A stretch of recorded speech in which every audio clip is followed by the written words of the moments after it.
Hey everyone, welcome to another episode of What Are You Doing, Aditya?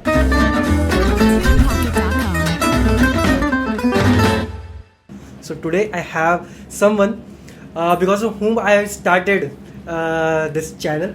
I had the idea in my mind, but I really got inspired from like the way he's putting effort in his videos. So we have what's Jonathan thinking? Jonathan thinks a lot. We have Jonathan Goldstein. It's great to be here. So first of all, let me just clear this. First of all, go check out what's Jonathan Thinking channel. If you are working like anywhere in your life, you will find this channel really helpful. He has made a lot of videos. Like I'm saying it again, Jonathan thinks a lot. And Jonathan is a wise man. So you can check these videos out, it will help you. And I will put the link in description and I will tag his channel in the caption. That's what we'd say, right? Yeah. Yes, so we'll start with the hot topic. So Sure. he's from America. He's an American. You haven't told me. Can you tell? So American elections are in the corner. In November. Yes, and they put impact on all over the world. Mhm. World or Earth? On The world. In the world. So like, how are they going? Like, go. Just tell us something about them. So it's a toss-up right now. Right now, both candidates are polling at about 50-50. Mm-hmm. Some polls show Kamala Harris polling at about 47% of a favorable or decided voter rating, with Donald Trump at like 43%. But within our polling, like that's still within the margin of error, so it's really a toss-up. Like we don't know who's going to win. So what are these parties offering? Like what is Trump? What's Trump saying that he will do? What's Kamala's opinion? So in America you have two primary political parties. You have the Mm-hmm. Republican Party Mm-hmm. and the Democratic Party. Mm-hmm. The Republican Party typically stands for very fiscally conservative policies, also very socially conservative policies. So they are very against things like abortion. They seem to not like women, so they seem to have a strong opinion about Are they Indian uncles? maybe they are. Maybe they are. So they seem to have a strong concern around the rights that women have to make choices about their bodies. I think that's a fairly... Can we categorize them as right wing? No, because I think there are members of the Republican Party that are very on the periphery, what we would call right wing, who are espousing policies that don't represent, I think, the general view of all of America. Mm-hmm. For the predominant person who would identify as a Republican, they don't want the government to be too big. They want the government really focused on defense. Mm-hmm. And world policy, like being a leader in the world, and domestically they want things like lower taxes, and they don't in general like some of the social programs that we have, such as welfare and what we call Social Security, which is a program that is for our elderly population that we all pay into in every paycheck in America. So a portion of my paycheck goes to paying into Social Security, which will be benefits that I can get when I reach retirement age. Okay. And so it's this kind of cushion, if you will, or like forced savings that every American has that they should be able to tap into.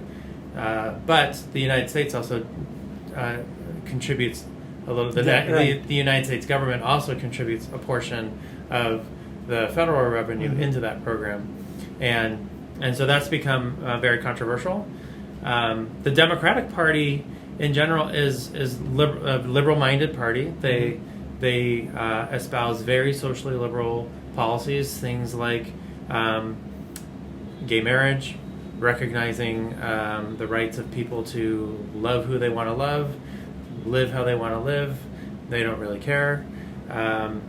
They are very strong about education and the government having a role in how our children are educated.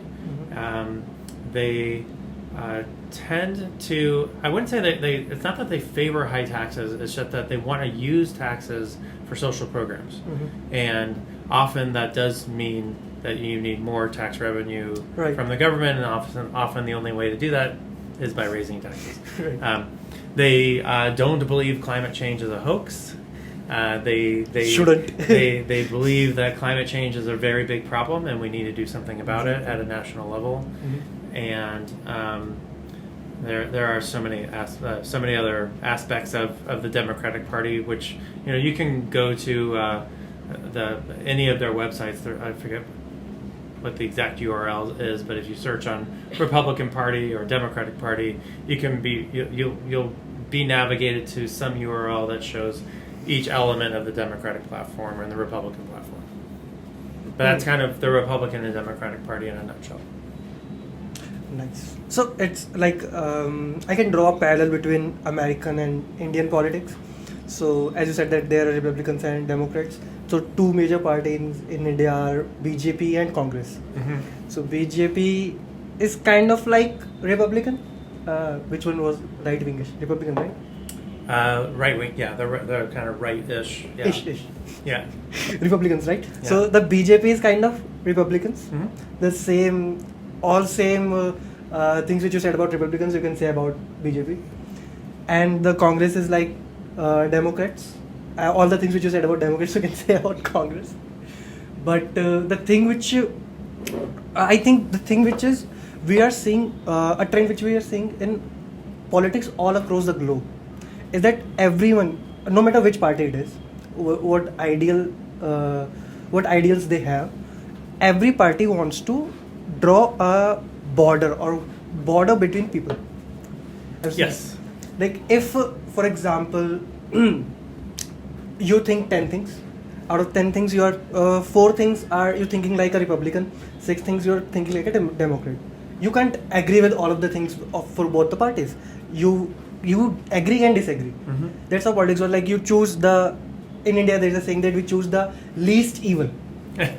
Yeah, in the United States we call it's really become under the umbrella of what we call identity politics, where your political stance is very much defined by how you identify, right? Do you care about a certain issue? There are Americans that care deeply about how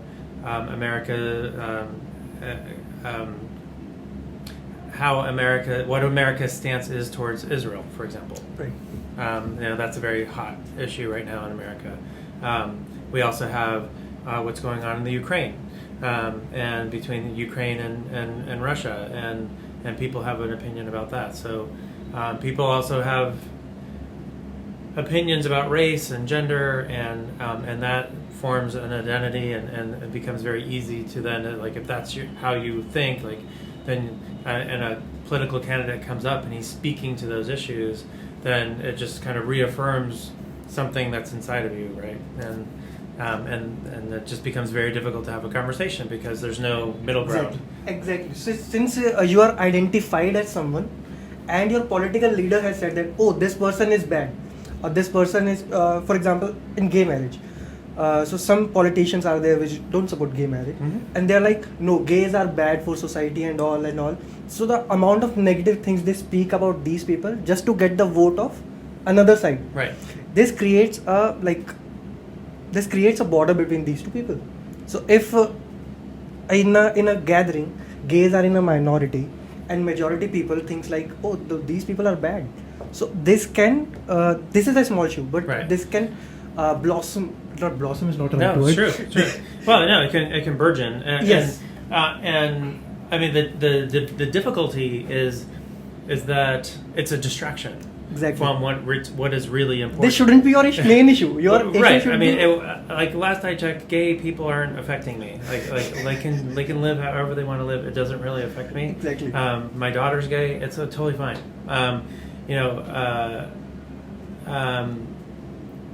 Ultimately, whether they can marry or not marry doesn't help the country move forward. It doesn't dictate economic policy. It doesn't dictate international policy. Exactly. It doesn't help us grow GDP.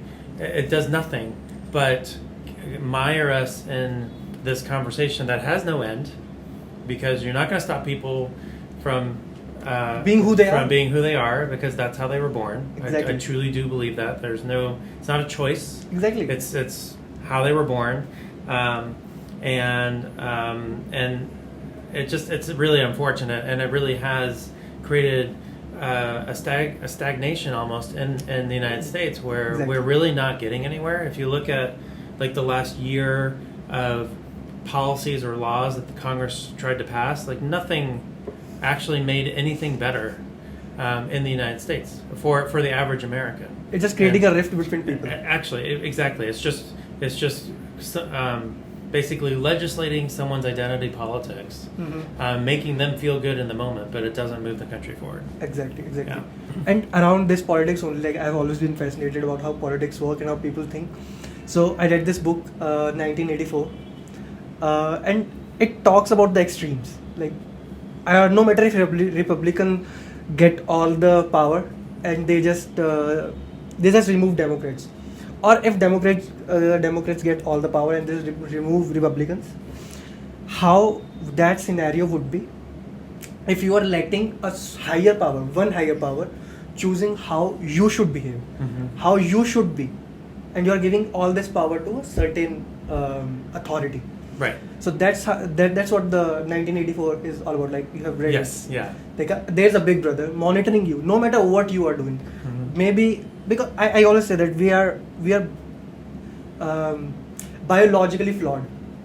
We are flawed species. We make mistakes and we learn. We are hypocrites. One day we say something, another day we have epiphany. Oh, that was wrong. Then we change our stances. We say another thing. That's how we grow. But you can't control that process, that how one should grow, what mistakes one should make. Like, everyone should have that liberty. Yeah. So what's your stance on how much freedom is too much freedom? Like, speak Yeah. if you are a big brother. No, I mean, it's a difficult one, because I think post September 11th we've all been challenged with how much freedom we want to let each other have, right? That was a huge wake-up call moment, I think, for America, of what freedoms are worth, not worth, but like almost what freedoms are you willing to give up, Right. to have a safer country? Right. So I am not a criminal. I don't have a criminal mind. I have no intention of committing a crime. So if Big Brother wants to monitor my movement, you're going to be very bored, because I don't do anything. So I have nothing to fear, right? Like, if somebody wants to monitor my communication, go ahead. I'm talking about family and work. Like, it's going to be really boring to whoever's in the National Security Administration or the Central Intelligence Agency. Like, it's going to be a very boring conversation. But there are conversations going on over chatter, right? Over WhatsApp, over chat, Secure just calls. messaging, right? There's and in what we call the dark web, right? There are people communicating with each other that are bad actors. They have bad intentions. Right. You have it here in India. We have it here in the United States, right? There's bad people, right? So the question is, sort of, what freedom are you willing to? It's not like what are you willing to give up to be safer? And I don't know that question has an answer, because like maybe somebody would bring up something where like, oh yeah, I'm not very comfortable with that. I don't, but at the end of the day, if we're asking our government to keep us safe from terrorists, from bad actors, whoever they are, whether it be petty criminals to murderers to terrorists, right? That we're asking them to do a job, and in order for them to do their job, there has to be some level of oversight and surveillance, so that because then what happens is, when something bad happens, like September 11th, where there was clearly chatter, there was clearly people taking flight lessons, right, to learn how to pilot an aircraft, right? and chatter about like, well, they're only concerned about navigating the airplane while it's in the air. They aren't concerned with landing or taking off. They just wanted to know how to, so it's like obvious, like they're training Right. to do something bad. Right. There's clearly like money flowing and enabling these people to be in the United States and plan the very bad thing that they did. Had we been able to monitor that, or had someone had the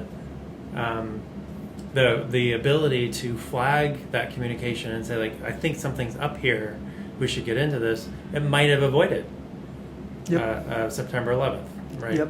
And but we'll never know. So now we're in this state of, is it Big Brother? Where I draw the line is, I don't think Big Brother needs to be in my bedroom. I don't think I need the government telling me who to love, how to love, what I can do in my own house. Like, unless I'm doing something illegal, there should be no reason for the government to be paying attention to what I do. Right. And that's where, to me, like, I personally draw the line. And that gets into, the entertainment that you can watch, the applications you can interact with, so it's this fine line that I think as a world we're like all figuring out like how to navigate that. But I'm not sure that there's the right answer. There's just kind of the answer in the moment. Okay.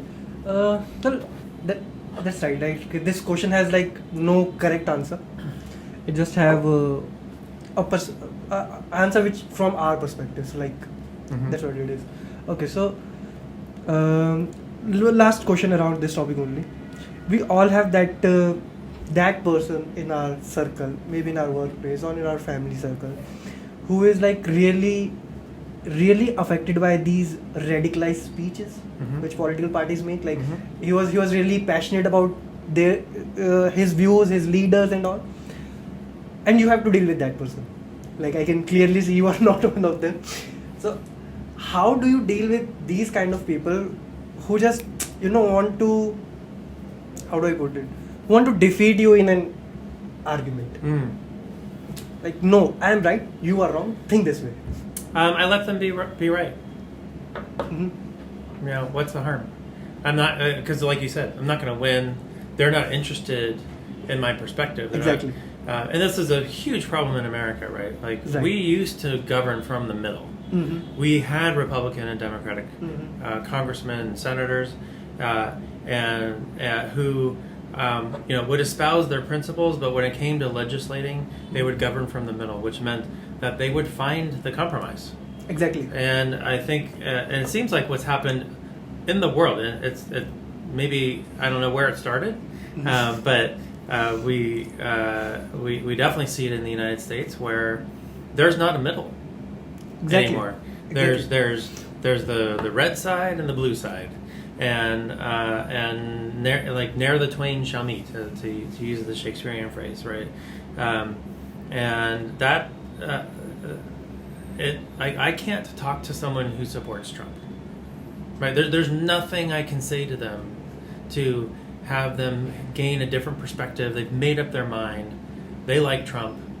I obviously like Kamala. Nothing they say is going to make me like Donald Trump.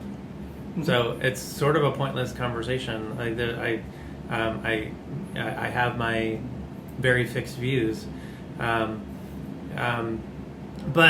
as it relates to policy, there are a lot of moments where I would be, as a citizen, willing to meet in the middle. Exactly.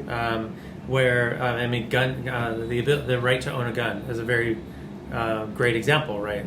Do I believe in the right to own a gun? It kind of doesn't matter. It's in the Constitution. So unless someone can get a 2/3 majority vote to actually change what's in the Constitution, it's there.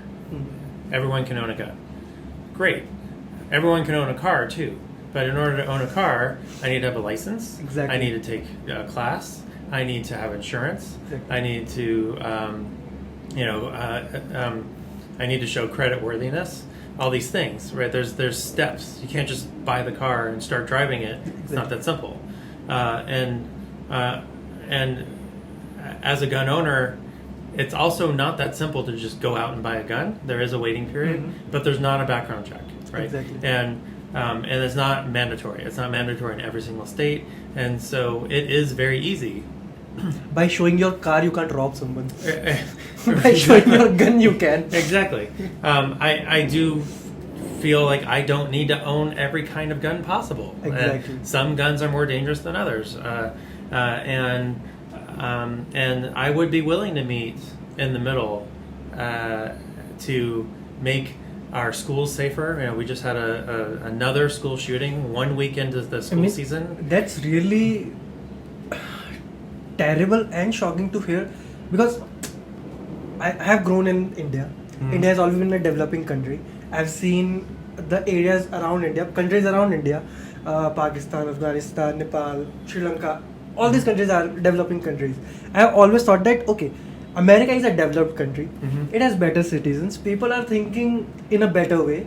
But when I grow up now and I realize, no, they are also in the same kind of, I don't want to use the word shit. They're thinking the same way the way we are thinking. They just have better equipments.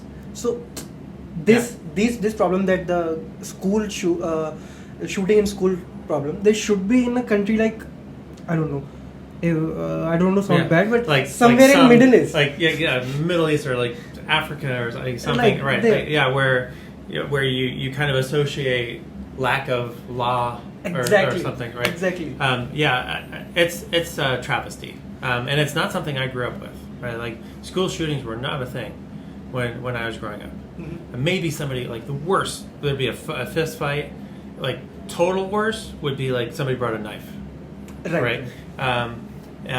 But we increasingly have people in America who feel that the best way to resort to resolve their issues is to resort to violence, and I don't know where that came from, but I can tell you that the access to violent things is not helping. Exactly. And so I would be a fan of some limitations on the kind of firearms that Americans are at liberty to purchase, and that's unfortunately a very inflammatory thing. If I could get shouted out in the wrong room, in an American circle, but so I do hope that if we can get past this election with all its vitriol, that we evolve as a country where we find that middle again. Exactly. Because not all Republicans are bad, not all Democrats are good, right? Exactly. We have our own crazy, right? Exactly. Are we out of? And we each have to deal with our crazy, right? Right. You got like Marjorie Taylor Greene on the right. You've got the squad on the left, and they're each espousing policies that most Americans don't agree with, and so we've got to find our way back to the center, and hold our ground on who we are and what we believe in. That's totally fine, but when it comes to governing and legislating, we've got to find the middle.